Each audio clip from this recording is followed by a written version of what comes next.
¿Están viendo lo que estoy compartiendo? Sí, doctor. Sí, doctor. ¿Ya entraron todos? Apenas van entrando. Todavía falta.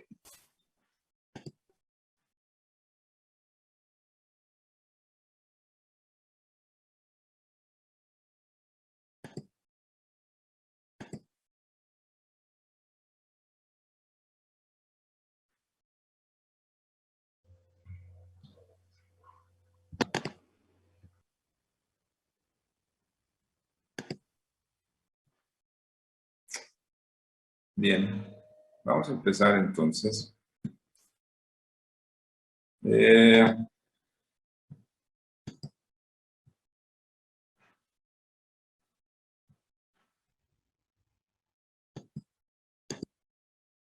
les decía yo, lo que vamos a ver ahorita, afortunadamente el sistema modular permite intercambiar incluso el orden de las sesiones. Permite que si por algún motivo faltan alguna sesión, sería muy complicado que perdieran el ritmo, porque es muy repetitivo lo que aquí se dice. Claro está que si ustedes asisten a todas las sesiones y estudian todo lo que ahí se dice, pues van a tener mucho más oportunidad de aprender. Estas son las estructuras. Este es el cráneo. Ya lo estudiaron ustedes en el sistema músculo-esquelético.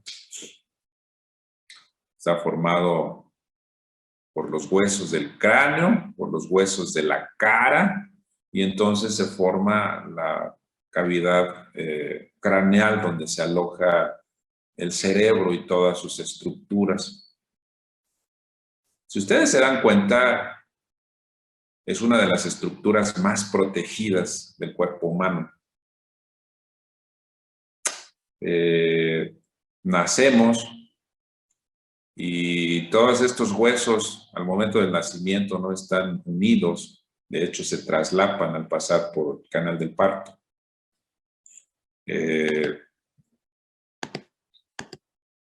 Y se forman fontanelas también para permitir el crecimiento del cerebro. Y lo que sucede aquí es de que llega un momento en que estas suturas se solidifican y entonces se forma lo que es la cavidad craneal. De ahí que si estamos viendo un paciente con problemas neurológicos en la infancia, es diferente a los problemas neurológicos que van a tener en la etapa adulta. Uno de los ejemplos más clásicos es la hidrocefalia. La hidrocefalia es una patología que consiste en que se obstruye la salida del líquido cefalorraquídeo de sus vías normales o se produce el líquido cefalorraquídeo en cantidades mucho mayores. Y entonces lo que va a suceder aquí es diferente. En los niños, como todavía las suturas no se han fusionado, empiezan a crecerles la cabeza. Empiezan a perder la vista. Se atrofia el nervio óptico por la hipertensión intracraneal moderada. Y en los adultos es totalmente diferente las manifestaciones que van a tener. En los adultos lo que va a suceder es que van a presentar el síndrome de hipertensión intracraneal clásica, con cefalea, vómito, edema de papila, y si no se atienden rápido, prácticamente condenados a la muerte. Entonces son diferentes. En los niños incluso pueden evolucionar meses o años con la patología y lo peor que les sucede pues es que les crece la cabeza. Pero hablando aquí específicamente de los huesos del cráneo, ustedes recordarán que tienen algunas estructuras internas y algunas estructuras externas donde se insertan los músculos. Bueno, pues en el interior del cráneo existen algunas prominencias óseas donde se van a insertar las cubiertas del cerebro. Una de ellas son precisamente las alas del esfenoide. Otras de ellas son la porción petrosa del hueso temporal. Y algunas otras como la prominencia occipital interna, como la apófisis crista galli, o como incluso lo que se conoce como foramen magno. Entonces, todas estas estructuras, todas estas prominencias óseas van a servir y se van a adaptar precisamente a las cubiertas del cerebro. Esto que estamos viendo aquí es precisamente la dura madre. La dura madre se adhiere específicamente al hueso, siguiendo prácticamente todas sus prominencias, y dentro de esa dura madre es donde se va a instalar lo que es el cerebro en sí. Entonces, tenemos en la cabeza la piel, tenemos posteriormente los huesos del cráneo y tenemos la cubierta del cerebro, la leptomeninge, que es la dura madre. Tenemos otras cubiertas, pero lo que les quiero dar a entender es que es una estructura sumamente protegida, tanto físicamente como químicamente. La protección química que tiene el cerebro se llama barrera hematoencefálica. Y eso significa que la mayor parte de las bacterias, la mayor parte de las sustancias nocivas, es muy difícil que lleguen al cerebro, precisamente por esa barrera hematoencefálica. Este es un acercamiento de los orificios que se aprecian ahí a nivel cerebral y todos adheridos a la cubierta del cerebro. Entonces, las cubiertas del cerebro las vamos a dividir en dos grupos, lo que se conoce como paquimeninges, lo que se conoce como leptomeninges. La dura madre es la representante más importante de la paquimeninge o meninge dura, esa es la traducción. En el cráneo está formada por dos capas. La capa externa que se adhiere al hueso se llama capa perióstica. Y ahí es donde se encuentran los vasos sanguíneos que irrigan a la dura madre. Se encuentran los nervios, específicamente el nervio trigémino. Déjenme decirles al margen de todo esto que todo el cuerpo prácticamente tiene terminaciones sensitivas para el dolor. La piel, los huesos, en este caso la dura madre, pero el cerebro en sí no lo tiene. Es decir, podemos incluso, y lo hacemos, hemos operado pacientes despiertos de tumores cerebrales, porque el cerebro no tiene terminaciones para el dolor. Entonces podemos realmente tocar el cerebro sin ocasionar ningún dolor. El dolor realmente proviene de estructuras externas como la piel, como el hueso, o en este caso, como la capa perióstica de la dura madre. Hay una capa más interna que se llama capa meningea. Esta capa meningea está formada por células planas, forma las divisiones en ciertas zonas del cerebro que se llaman tabiques. Si se pliega en conjunto con la capa externa perióstica, forma unas venas muy grandes y muy importantes en el cerebro que se llaman senos venosos. Que sepan que estas dos capas se encuentran en la dura madre craneal. Pero cuando sale del cráneo esta dura madre, prácticamente nada más vamos a tener una sola capa. Es decir, a nivel de la médula espinal, vamos a tener nada más la capa interna o meningia. Ahí no va a haber dos capas, solamente una capa. En esta zona es asiento también de patologías, como son los hematomas epidurales o hematomas subdurales, y se refiere específicamente epidurales si están encima de la dura madre, o subdurales si están por debajo de esta.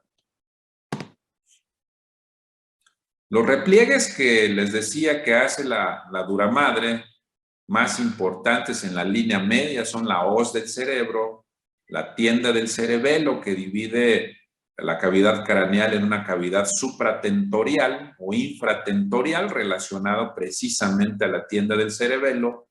Hay una estructura intermedia también en el cerebelo que se llama hoz del cerebelo, y hay una estructura central también que divide la hipófisis, que se llama diafragma celar o diafragma cela. Les comentaba que estas dos capas, tanto la capa perióstica como la capa meningia, llega a un punto donde se separan, y esa separación forma precisamente los senos venosos. Los vamos a ver, claro, va a haber una clase muy específica para ver el sistema vascular, tanto arterial como venoso, pero desde ahorita les comento que los senos venosos más importantes del cerebro son el seno longitudinal superior, el seno transverso, seno longitudinal inferior, los senos sigmoides, la confluencia de los senos, el seno recto, etcétera, etcétera.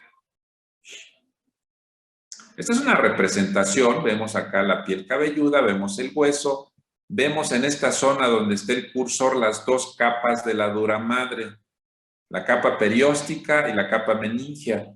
Y vemos esta división, cuando se separan estas dos capas, es donde se forman precisamente los senos venosos. La dura madre espinal, como les mencionaba, no tiene dos capas, tiene una sola capa, la capa meningia de hecho. Y se extiende desde el foramen magno hasta el nivel de la segunda vértebra sacra, y a partir de ahí se condensa en una pieza de tejido fibroso llamado ligamento coccígeo. Y esto sirve para sostener a la médula en conjunto con otras estructuras que se llaman ligamentos dentados. Esta es una representación de un corte, una sección de la médula espinal con sus raíces nerviosas, y vemos cómo específicamente la dura madre tiene una sola capa. Esta es otra representación, esta obtenida del libro de Netter, específicamente para ver aquí los ligamentos dentados, y se llaman así precisamente porque tienen forma de diente. No de diente humano, más bien de diente de tiburón. Este es el repliegue que separa la cavidad craneal en supratentorial e infratentorial, se llama tentorio precisamente, o tienda del cerebelo. Y esta se va en la parte posterior de la porción petrosa del hueso temporal de los dos lados, y va a formar ahí una hendidura tentorial por donde va a pasar el tallo cerebral. Esta imagen muestra en el cerebro completo donde se encuentra precisamente la tienda del cerebelo. Y en la parte posterior se adhiere específicamente a la línea occipital interna. Este es la hoz del cerebro, también se le conoce como falx cerebri. Ya les mencionaba que vamos a ir viendo que hay muchos sinónimos que se pueden detectar, sobre todo en términos neurológicos.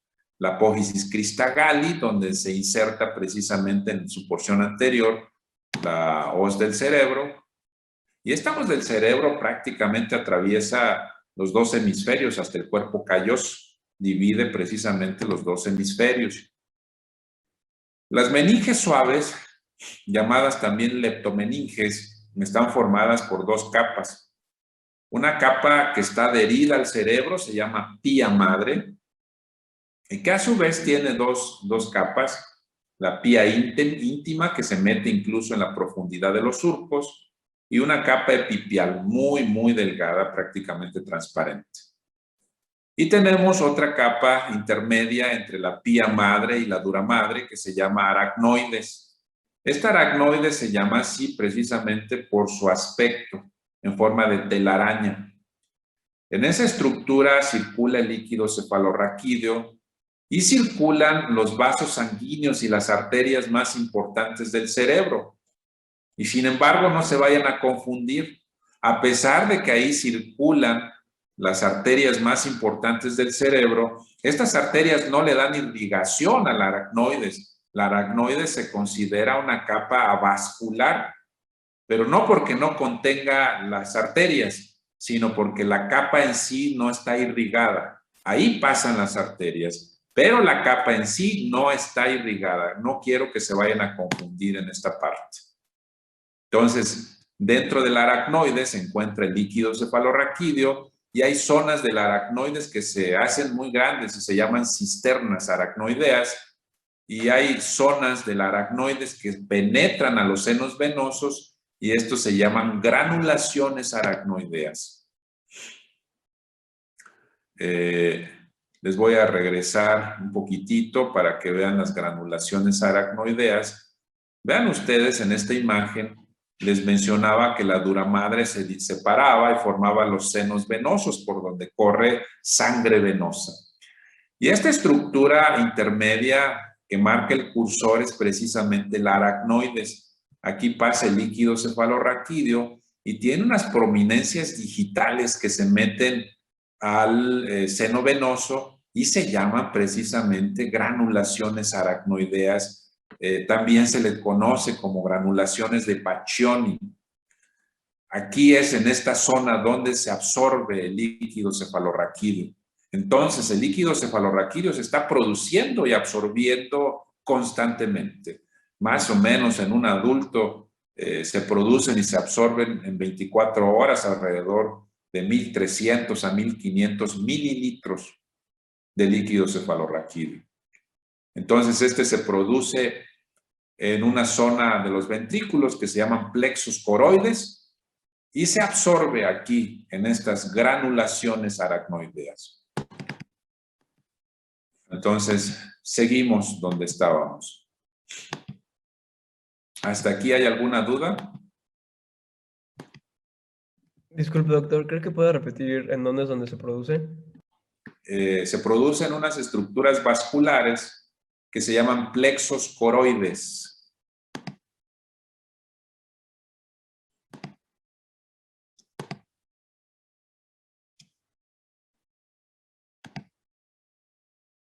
Estas son las cisternas, es una representación, este es el tallo cerebral. Toda la zona donde hay líquido cefalorraquídeo es el espacio subaracnoideo y hay unas zonas grandes que al momento de hacerse grandes desde el punto de vista anatómico cambian de nombre y se llaman cisternas y se llaman de acuerdo a las estructuras anatómicas que se encuentren. Por ejemplo, esta cisterna se llama prepontina. Esta cisterna se llama interpeduncular, supraquiasmática en esta zona, pero va a depender de la zona anatómica donde se encuentra. Les mencionaba a ustedes que el cerebro está muy protegido por las estructuras óseas, protegido por las capas cerebrales, y protegido químicamente por algo que se conoce como barrera hematoencefálica.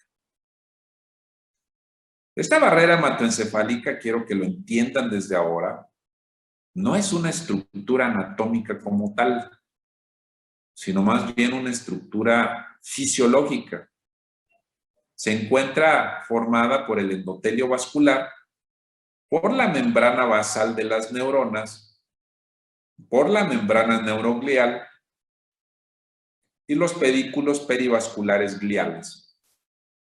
De tal suerte que todas estas membranas, entre las estructuras vasculares y la neurona en sí, no permiten que pasen la mayoría de las sustancias. Algunas pasan desafortunadamente, como el alcohol. Consumimos alcohol, por ejemplo, y este atraviesa la barrera hematoencefálica y por eso empezamos a tener alteraciones cerebrales importantes. Pero las bacterias es complicadísimo que pasen. Cuando atraviesan esto es porque rompimos la barrera hematoencefálica de alguna forma. Muchos antibióticos no logran atravesar la barrera hematoencefálica. Muchas sustancias químicas no la logran atravesar. Entonces es una zona de protección funcional lo que constituye la barrera hematoencefálica. Este es un corte del cerebro. Vean ustedes, esto es para mostrar la pía madre en su capa pía íntima que se introduce a la profundidad de los surcos. Vean ustedes aquí donde marca el cursor. Y esta es la capa de la aracnoides. Vean ustedes todas las arterias que tienen, pero estas arterias pasan únicamente por la aracnoides. Irrigan las estructuras cerebrales, pero no irrigan a la aracnoides en sí. Entonces, el concepto de que la aracnoides es avascular no se refiere a que no hay vasos sanguíneos, se refiere a que la aracnoides es algo inerte prácticamente. Esta es la capa epipial. La capa pía íntima penetra a la profundidad de los surcos y la capa epipial se va en la superficial. Aquí vean cómo brilla nada más. Esta es una representación. Se abre el cráneo, se abre la dura madre y vemos las capas suaves de la cubierta cerebral. La clasificación anatómica del cerebro, quiero que la entiendan, se relaciona mucho a la clasificación embriológica y se relaciona mucho a la clasificación histológica. Para fines prácticos, el sistema nervioso se clasifica en sistema nervioso central y sistema nervioso periférico. El sistema nervioso central está formado por el encéfalo, por el cerebro en sí, y por la médula espinal. Y el sistema nervioso periférico está formado por los nervios periféricos, por los nervios espinales y por los nervios craneales. Hasta este punto creo que no hay dificultad. De hecho, todo lo que acabamos de ver antes que esto, no se preocupen de que es mucha información porque lo vamos a ver parte por parte. Va a haber una clase específica de cubiertas del cerebro, va a haber una clase específica para cada una de las estructuras cerebrales, pero lo que sí quiero que aprendan el día de hoy es esto. Se divide en sistema nervioso central, sistema nervioso periférico, el central conformado por el encéfalo, la médula espinal, y el periférico por los nervios espinales, por los nervios craneales y por los nervios periféricos, los que vamos a encontrar distribuidos a nivel del tronco, de los brazos y de las piernas. Específicamente hablando del sistema nervioso central, en lo que corresponde al encéfalo, está conformado a su vez por los hemisferios cerebrales por el tronco encefálico, llamado también tallo cerebral, y por el cerebelo. Hasta aquí vamos bien, estamos aquí en esta parte, el encéfalo. Siguiente. Desde el punto de vista embriológico, este mismo encéfalo deriva o se divide en telencéfalo, que corresponde específicamente a los hemisferios cerebrales, diencéfalo, que corresponde al epitálamo, al tálamo, al subtálamo, mesencéfalo, que corresponde al cerebro medio, o al mesencéfalo, que es una parte, la primera parte del tallo cerebral. El metencéfalo, que incluye a la protuberancia y al cerebelo. La protuberancia, recuerden ustedes, también se le conoce como puente. Y por último, el mielencéfalo, que conforma el bulbo raquídeo. Hablando específicamente del telencéfalo, de los hemisferios cerebrales, estos están formados por tres estructuras importantes. Aquí no quiero que se pierdan. En el cerebro vamos a encontrar neuronas. Las neuronas están conformadas por un cuerpo neuronal y unas prolongaciones que se llaman axones. Estas prolongaciones pueden ser muy largas, son múltiples. Entonces, la zona del cerebro donde se encuentran acumulados los cuerpos neuronales, que incluyen membrana, citoplasma, núcleo, es precisamente la corteza cerebral. Algunos autores la llamaban la sustancia gris.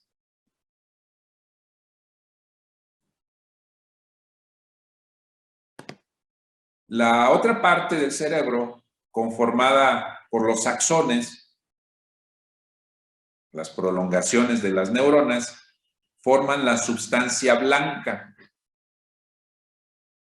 Y dentro de esta sustancia blanca hay otros grupos de neuronas que se llaman núcleos grises centrales, que se encargan sobre todo del control del movimiento fino, no nos permiten temblar.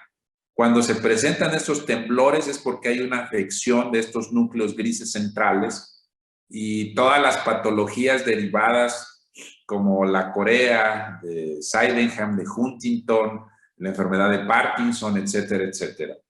Entonces, corteza cerebral, neuronas. Sustancia blanca, prolongaciones neuronales. Núcleos grises centrales, neuronas embebidas dentro de la sustancia blanca.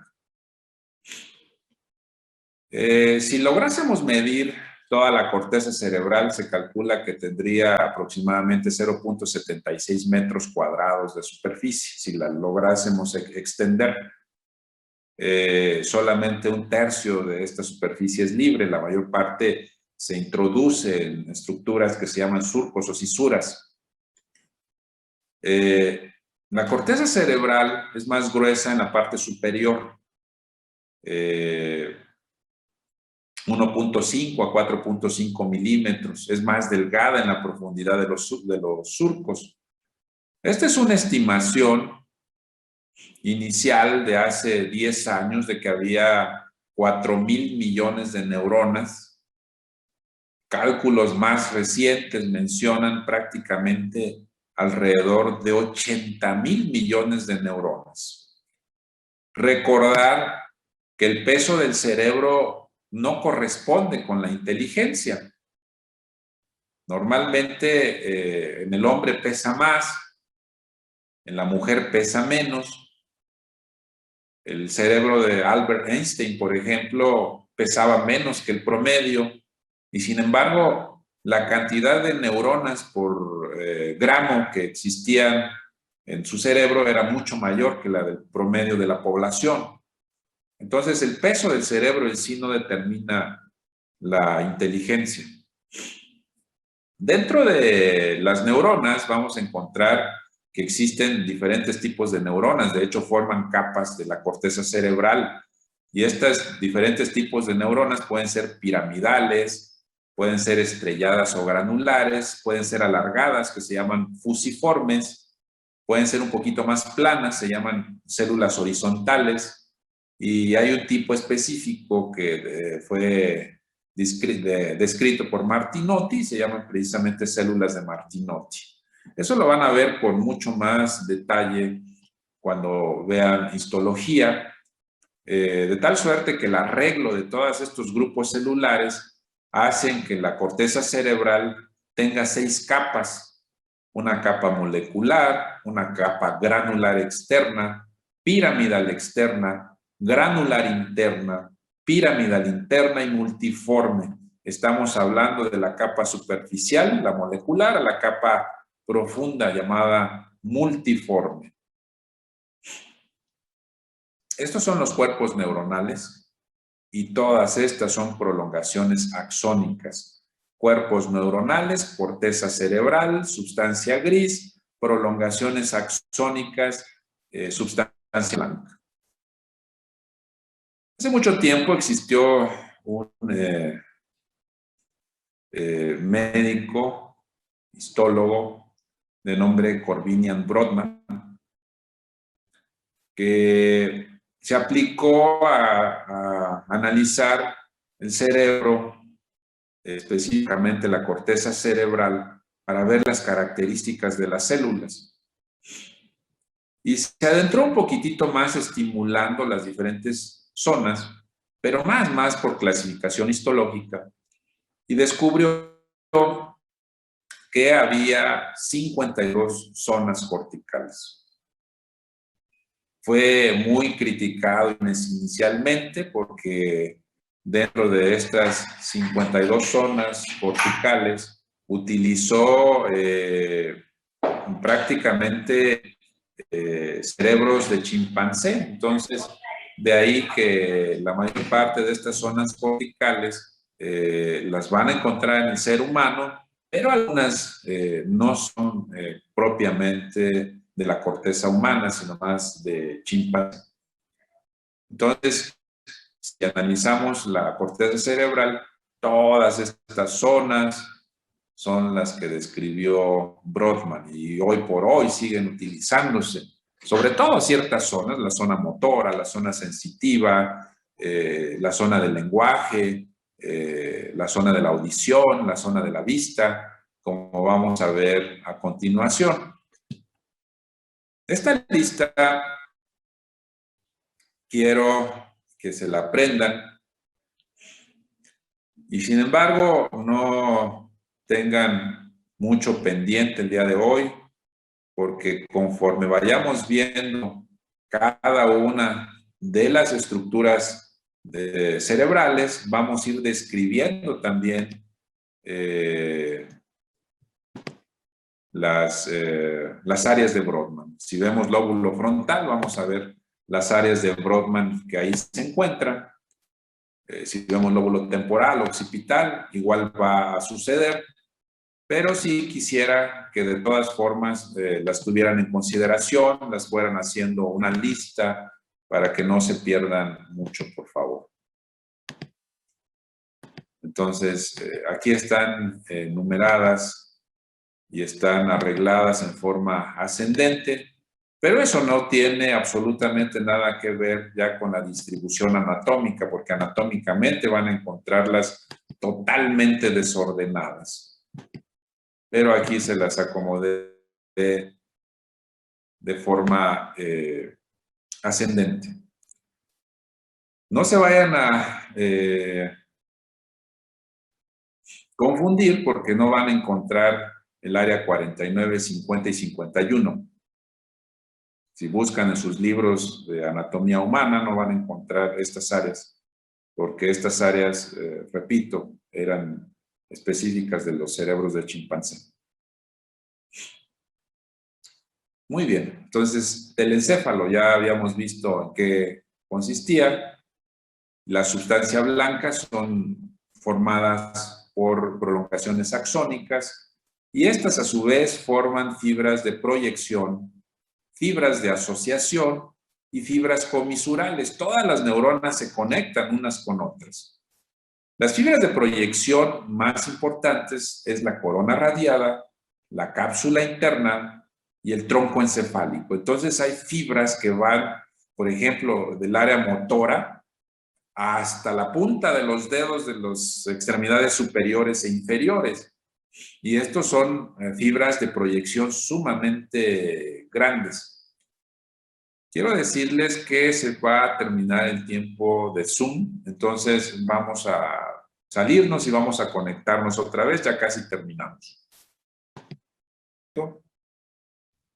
Sí, doctor.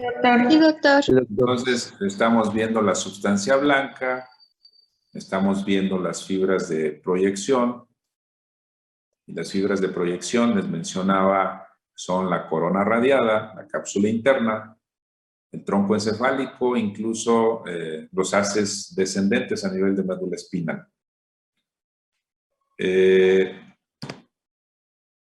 Si hacemos un esquema, en la parte externa tenemos la corteza cerebral. Y toda esa corteza cerebral va a emitir fibras o prolongaciones axónicas, que es lo mismo, y van a formar esta imagen de toda la corteza visto en forma sagital de fibras axónicas y se le llama corona radiada. Después todas estas fibras se concentran en una zona muy específica que se llama cápsula interna. Y después todas estas fibras ya concentradas descienden por el tallo cerebral, por el mesencéfalo, por el puente, por el bulbo raquídeo, hasta la médula espinal.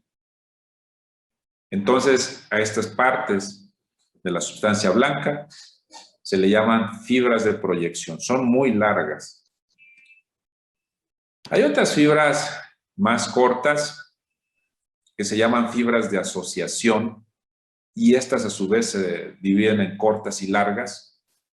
Y estamos hablando, repito, de prolongaciones axónicas. La corteza cerebral, ahí están las neuronas, los cuerpos neuronales, y las fibras, estamos hablando de esas prolongaciones de las neuronas. Entonces, la finalidad de estas fibras es comunicar a las neuronas con otras o con sensores. Entonces, estas comunican neuronas aledañas, son fibras cortas. Y hay otras fibras que son un poquitito más largas, como el fascículo unciforme, el fascículo longitudinal superior, el cíngulo, que vamos a verlo más adelante, pero que son fibras más largas, pero no tan largas como las fibras de proyección. Y hay otras fibras que comunican las estructuras de un hemisferio con otro, y se llaman fibras comisurales. La comisura más grande del cuerpo, del cerebro humano, es el cuerpo calloso, pero existen otras comisuras, como la comisura blanca anterior, la comisura blanca posterior, la comisura intertalámica, que se consideran también fibras comisurales. Los núcleos grises centrales que les mencionaba, que se encuentran embebidos dentro de la sustancia blanca, básicamente son los ganglios basales. Los ganglios basales se conforman por el núcleo caudado, el putamen, el globo pálido o globus pallidus, como quieran llamarlo, y el núcleo amigdalino. Y esto aunado a otra estructura del diencéfalo que se llama tálamo. Ese también se considera dentro de los núcleos grises centrales. Ahí terminamos el telencéfalo y pasamos a lo que corresponde al diencéfalo. El diencéfalo está formado específicamente por el epitálamo, llamado también epífisis, llamado también avénula, por el tálamo, que es la estructura sensitiva por excelencia, y el hipotálamo, que tiene funciones viscerales muy importantes que también vamos a ver con detalle cuando corresponda. Y hay una zona de transición entre el tallo cerebral y el cerebro que se llama subtálamo, que también es parte del diencéfalo. Existen unas cavidades donde circula líquido cefalorraquídeo, se llaman ventrículos. En el telencéfalo, es decir, en los hemisferios cerebrales, estos ventrículos se conocen como ventrículos laterales. Y esos ventrículos se unen, el del lado derecho con el del lado izquierdo, a través de un foramen que se llama interventricular. Entonces, ventrículo derecho, ventrículo izquierdo. Se unen y forman otra cavidad, pero ya no en el telencéfalo, sino en el diencéfalo. Y esta cavidad que se forma en el diencéfalo se llama tercer ventrículo. Este tercer ventrículo se comunica con otra estructura llamada cuarto ventrículo, que se encuentra en fosa posterior, formada por el tallo cerebral y el cerebelo. ¿Y cómo se va a comunicar el tercer ventrículo con el cuarto ventrículo? Se comunican con otra cavidad pequeña que atraviesa el mesencéfalo y se llama acueducto de Silvio. Entonces, esto se lo estoy explicando para que entiendan por qué se llaman tercero y cuarto ventrículo. Entonces, aquí en el telencéfalo hay dos ventrículos, el lateral derecho, el lateral izquierdo. En el diencéfalo se encuentra el tercer ventrículo y en el fosa posterior se encuentra el cuarto ventrículo. Los ventrículos laterales se comunican con el tercer ventrículo a través de los forámenes interventriculares, llamados también forámenes de Monro. Y el tercer ventrículo se comunica con el cuarto ventrículo a través del acueducto de Silvio. Esto es, ventrículos laterales, foramen interventricular o de Monro, tercer ventrículo, cuarto ventrículo, acueducto de Silvio. ¿Hasta ahí todo claro? Sí, doctor. Sí, doctor. El cerebro se le describen surcos y cisuras. Algunos libros los utilizan en forma indistinta. Lo que sí quiero mencionarles es que los surcos son mucho menos profundos que las cisuras, pero pueden utilizarse en forma indistinta, no hay problema. Aquí vamos a encontrar una cisura muy profunda. Se llama cisura cerebral lateral, donde marca el cursor. También se le conoce como cisura de Silvio. Separa el lóbulo frontal del lóbulo temporal. Vemos de frente el cerebro y vemos una cisura, quizás la más grande de todas, que separa el hemisferio cerebral derecho del izquierdo. Se llama cisura interhemisférica. Aquí vemos la tienda del cerebelo. Y todas estas surcos y cisuras, que vamos a ver también con mucho más detalle próximamente, hacen que se formen varios lóbulos y que la mayor parte de ellos corresponden al hueso correspondiente. Lóbulo frontal, lóbulo parietal, lóbulo temporal, lóbulo occipital.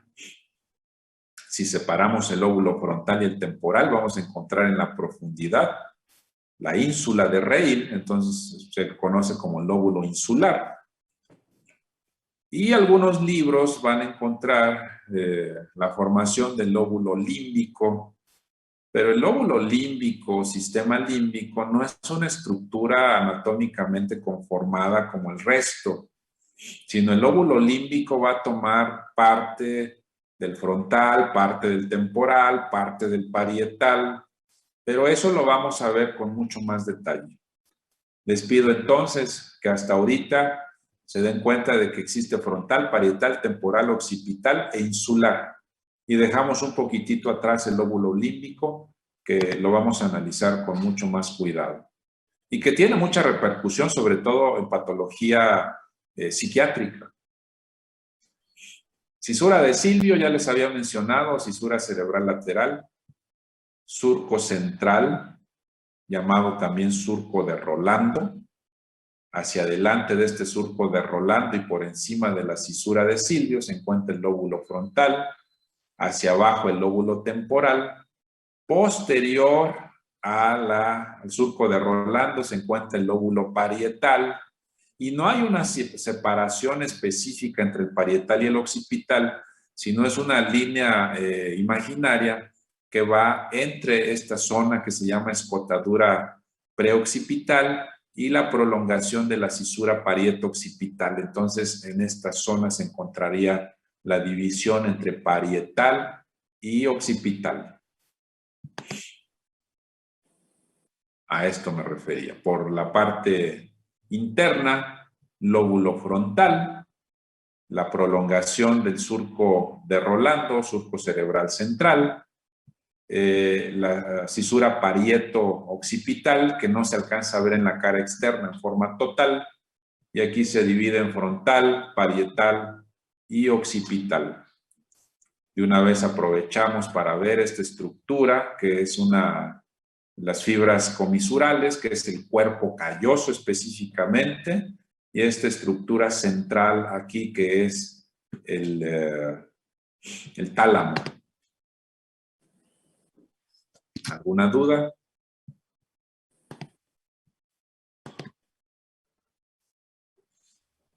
No, doctor, todo bien. No, doctor. ¿Todo bien? Bueno. Yo sí tengo una duda, doctor. Dime. ¿El núcleo lenticular es parte de los ganglios basales? Sí. ¿Sí? Ok, Sí. gracias. Este es un panorama general del sistema nervioso. No se asusten. Léanlo. Lo vamos a revisar con mucho detalle cada una de sus partes, pero ahorita me interesa que comprendan el panorama general. Hace muchos años, cuando era yo estudiante de medicina, a uno de mis compañeros se le ocurrió comprar una grabadora. En aquel entonces no había todas las herramientas tecnológicas que tenemos ahora, ¿no?